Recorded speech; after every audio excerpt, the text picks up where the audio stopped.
Halo, selamat datang lagi di Betanars. Pada kali ini kita masuk pada seri ketiga, yaitu kebijakan jaminan kesehatan nasional. Dengan sekarang itu fokusnya pada BPJS Ketenagakerjaan. Kalau pada video sebelumnya kita telah membahas tentang BPJS Kesehatan, kali ini kita akan membahas tentang BPJS Ketenagakerjaan. Tentunya sudah disesuaikan dengan kisi-kisi terbaru dari BKN. Kita langsung saja lihat untuk materi tentang BPJS Ketenagakerjaan. Kali ini kita akan mempelajari tentang visi dan misi. Yang berikutnya adalah sejarah, landasan hukum, kemudian adalah program-program dari BPJS Ketenagakerjaan, yaitu program jaminan kecelakaan kerja, jaminan kematian, jaminan hari tua, dan jaminan pensiun, beserta iuran dan manfaatnya. Oke, langsung saja kita masuk pada pembahasan materi. Visi dan misi daripada BPJS Ketenagakerjaan. BPJS Ketenagakerjaan mempunyai visi dan misi sebagai berikut.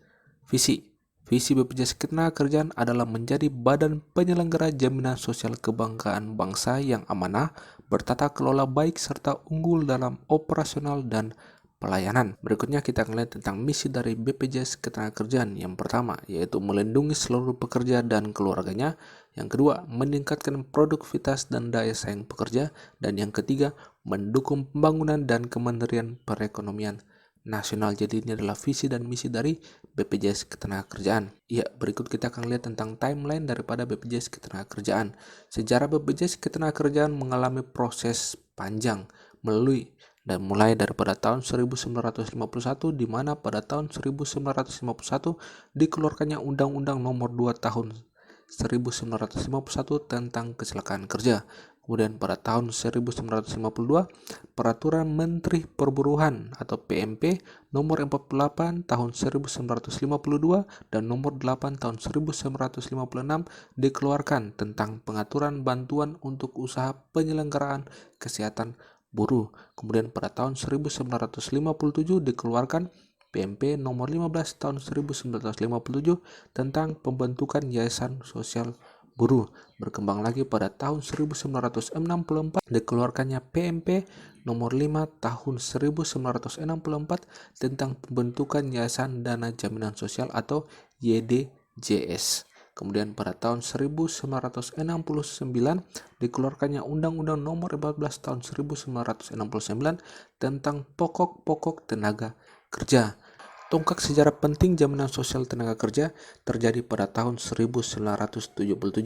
Pemerintah Indonesia mengeluarkan Peraturan Pemerintah atau PP nomor 33 tahun 1977 tentang pelaksanaan program asuransi sosial tenaga kerja atau ASTEK. Melalui peraturan ini, pemerintah mewajibkan setiap pemberi kerja atau pengusaha swasta dan BUMN untuk mengikuti program ASTEK. Kemudian pemerintah membentuk wadah penyelenggaraan yaitu Perum ASTEK melalui PP nomor 34 tahun 1977. Jadi pada tahun 1977 ini menjadi tonggak awal dari sejarah jaminan sosial ketenagakerjaan dengan dibentuknya ASTEK. Tonggak sejarah penting selanjutnya terjadi saat pemerintah mengeluarkan Undang-Undang Nomor 33 Tahun 1992 tentang Jaminan Sosial Tenaga Kerja atau Jamsostek. Kemudian menetapkan PT Jamsostek sebagai badan penyelenggara jaminan sosial tenaga kerja melalui PP nomor 36 tahun 1995. Kemudian pada tahun 2004 pemerintah Indonesia menerbitkan Undang-Undang Nomor 40 Tahun 2004 tentang Sistem Jaminan Sosial Nasional untuk memberikan rasa aman kepada pekerja sehingga dapat lebih berkonsentrasi dalam meningkatkan motivasi maupun produktivitas kerja. PT Jamsostek Persero mengedepankan kepentingan dan hak normatif tenaga kerja di Indonesia dengan memberikan perlindungan bagi seluruh tenaga kerja dan keluarganya melalui 4 program, yaitu JKK, JKM, JHT, dan JPK. Kemudian pada tahun 2011, pemerintah Indonesia menetapkan Undang-Undang Nomor 24 Tahun 2011 tentang BPJS atau Badan Penyelenggara Jaminan Sosial. Kemudian pada tahun 2014, sesuai amanat undang-undang pada 1 Januari 2014, PT Jamsostek Persero berubah menjadi badan hukum publik. Kemudian PT Jamsostek bertransformasi menjadi BPJS Ketenagakerjaan dan tetap menyelenggarakan program jaminan sosial kerja. Jadi itu adalah timeline daripada BPJS Ketenagakerjaan, dari PT ASTEK berubah menjadi Jamsostek, terakhir berubah menjadi BPJS Ketenagakerjaan. Sudah jelas ya? Lanjut, kita akan lihat tentang landasan hukum dari BPJS Ketenagakerjaan. Ini teman-teman harus tahu ya. Tapi pada dasarnya untuk landasan hukum dari BPJS Ketenagakerjaan dan BPJS Kesehatan itu sama saja, yaitu Undang-Undang Dasar 1945, Undang-Undang Nomor 40 Tahun 2004 tentang SCSN, dan Undang-Undang Nomor 24 Tahun 2011 tentang BPJS. Jadi untuk landasan hukum BPJS Kesehatan dan BPJS Ketenagakerjaan adalah sama. Kemudian, sedangkan peraturan perundang-undangan yang secara spesifik mengatur tentang jaminan sosial tenaga kerja tuang dalam Peraturan Menteri Ketenagakerjaan RI Nomor 7 Tahun 2017 tentang Program Jaminan Sosial Tenaga Kerja Indonesia. Jadi untuk lebih terperincinya, dia itu tertuang dalam Peraturan Menteri Ketenagakerjaan RI Nomor 7 Tahun 2017. Oke, lanjut. Kita akan lihat pertama tentang Program Jaminan Kecelakaan Kerja. Program Jaminan Kecelakaan Kerja atau JKK adalah program jaminan sosial yang diselenggarakan secara nasional berdasarkan prinsip asuransi sosial dengan tujuan menjamin agar peserta memperoleh manfaat pelayanan kesehatan dan santunan uang tunai apabila pekerja mengalami kecelakaan kerja atau menderita penyakit akibat kerja atau PAK. Jadi sudah jelas ya. Kemudian prinsip asuransi sosial meliputi yang pertama, kegotong royongan antara yang kaya dan yang miskin, yang sehat dan sakit, yang tua dan muda, dan yang berisiko tinggi dan rendah. Yang kedua, kepesertaan yang bersifat wajib dan tidak selektif. Yang ketiga, iuran berdasarkan persentase upah atau penghasilan. Yang keempat, bersifat nirlaba. Kemudian ada prinsip ekuitas, yaitu kesamaan dalam memperoleh pelayanan sesuai dengan kebutuhan medisnya yang tidak berkaitan dengan besaran iuran yang telah dibiarkan. Jadi bedanya BPJS Ketenagakerjaan dan BPJS Kesehatan itu tidak ada sistem kelas di BPJS Ketenagakerjaan, semuanya sama yaitu pada kelas 1.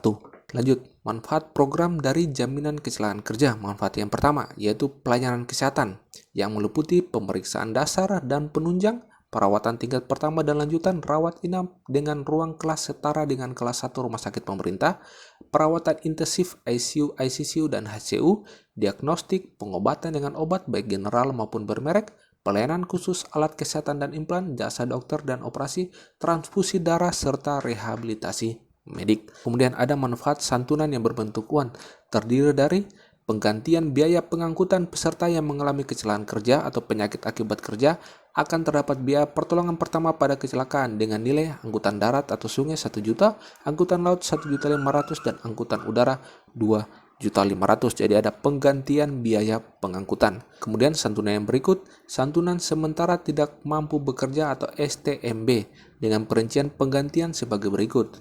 6 bulan pertama diberikan sebesar 100%, 6 bulan kedua diberikan sebesar 75%, 6 bulan ketiga diberikan 6 bulan ketiga dan seterusnya diberikan sebesar 50% dari upah. Santunan kecacatan.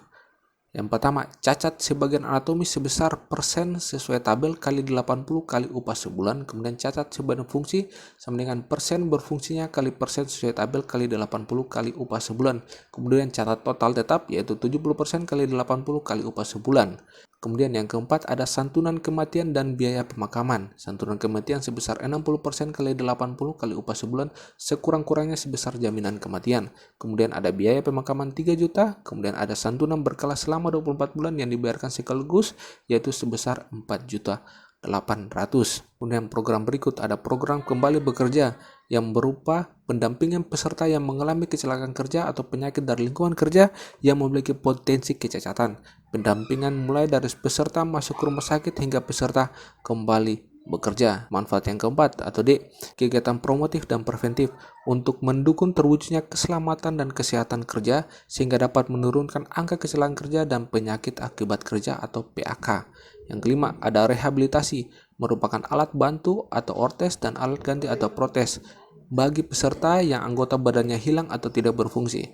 Patokan harga ditetapkan oleh Pusat Rehabilitasi Rumah Sakit Umum Pemerintah ditambah 40% dari harga tersebut dan biaya rehabilitasi medik. Manfaat yang berikut yaitu beasiswa pendidikan anak bagi peserta yang meninggal dunia atau mengalami cacat total yang diakibatkan oleh kecelakaan kerja senilai 12 juta rupiah. Kemudian dapat masa kadaluarsa klaim 2 tahun sejak kecelakaan kerja dan tidak dilaporkan oleh perusahaan. Pelaporan kejadian maksimal 2 kali 24 jam setelah kejadian. Jadi bila sudah mengalami kecelakaan kerja selama 2 tahun tidak dilaporkan maka itu dianggap hangus. Kemudian pelaporan kejadian itu maksimalnya itu 2 kali 24 jam setelah kejadian. Berikutnya, untuk iuran daripada jaminan kecelakaan kerja ini disesuaikan dengan tingkat risiko dari pekerjanya yang dievaluasi tiap 2 tahun sekali. Penerima upah tingkat risiko sangat sedang itu iurannya itu 0,24% dari upah 1 bulan. Tingkat risiko rendah itu 0,54% dari upah 1 bulan. Untuk tingkat risiko sedang itu 0,59% dari upah 1 bulan. Sedangkan tingkat risiko tinggi yaitu 1,27% dari upah 1 bulan. Dan tingkat risiko sangat tinggi yaitu 1,74% dari upah 1 bulan. Sedangkan untuk bukan penerima upah yaitu 1% dari upah 1 bulan. Jadi itulah iuran untuk jaminan kecelakaan kerja. Lanjut, kita akan mempelajari tentang program jaminan hari tua. Jaminan hari tua atau JHT adalah program jaminan sosial yang diselenggarakan secara nasional berdasarkan prinsip asuransi sosial atau tabungan wajib dengan tujuan untuk menjamin agar peserta menerima uang tunai apabila memasuki masa pensiun, mengalami cacat total tetap, atau meninggal dunia. Manfaat program jaminan hari tua, uang tunai yang besarannya merupakan nilai akumulasi iuran tambahan hasil pengembangannya dibayarkan secara sekaligus apabila yang pertama, peserta capai usia 56 tahun, yang kedua, peserta mengalami cacat tetap total, dan yang ketiga, peserta meninggal dunia. Kemudian besaran iuran. Untuk penerima upah itu besaran iurannya itu adalah 5,7% dengan pembagian 3,7% ditanggung oleh pemberi kerja dan 2% ditanggung oleh pekerja. Sedangkan untuk bukan penerima upah yaitu 2% dari total upahnya setiap bulan. Jadi sudah jelas ya. Lanjut, kita masuk pada program jaminan pensiun. Program jaminan pensiun adalah program jaminan sosial yang diselenggarakan secara nasional berdasarkan prinsip asuransi sosial atau tabungan wajib dan manfaat pasti dengan tujuan untuk mempertahankan derajat kehidupan yang layak pada saat peserta kehilangan atau berkurang penghasilannya karena memasuki usia pensiun atau mengalami cacat total tetap. 6 jenis manfaat program jaminan pensiun yaitu yang pertama, manfaat pensiun hari tua atau MPHT berupa uang tunai bulanan yang diberikan kepada peserta saat memasuki usia pensiun hingga meninggal dunia dengan catatan masa iuran minimal 15 tahun atau setara 180 bulan. Manfaat pensiun cacat atau MPC berupa uang tunai bulanan untuk peserta yang mengalami cacat total tetap akibat kecelakaan kerja sehingga tidak dapat bekerja kembali atau akibat penyakit sehingga meninggal dunia. MPC ini diberikan sampai peserta meninggal dunia atau bisa kembali bekerja. Kemudian yang ketiga, manfaat pensiun janda atau duda atau MPJD berupa uang tunai bulanan untuk janda atau duda yang menjadi ahli waris peserta sampai ia meninggal dunia atau menikah lagi. Manfaat pensiun anak atau MPA berupa uang tunai bulanan untuk anak sampai ahli waris peserta maksimal 2 orang anak yang didaftarkan sampai dengan usia anak mencapai 23 tahun bekerja atau menikah. Yang kelima, manfaat pensiun orang tua atau MPOT diberikan kepada orang tua yang menjadi ahli waris peserta lajang dengan catatan masa iuran peserta lajang kurang dari 15 tahun. Kemudian yang keenam, manfaat lump sum. Peserta hanya berhak atas manfaat berupa akumulasi iuran ditambah hasil pengembangan apabila ia memasuki usia pensiun dan tidak memenuhi masa iuran minimal 15 tahun.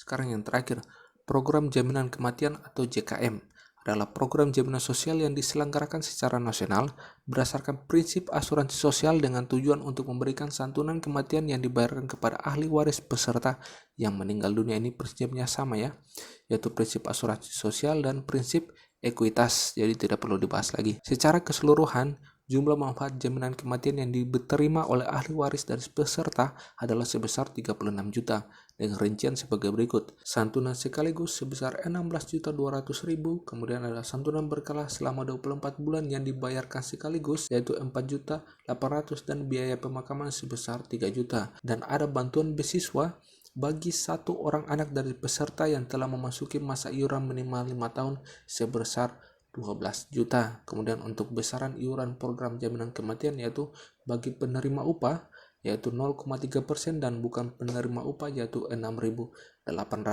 Di sini saya sudah ringkaskan untuk iurannya itu per jaminan atau per program jaminan daripada BPJS Ketenagakerjaan. Ya, terima kasih dari saya, sekian dan salam untuk kita semua.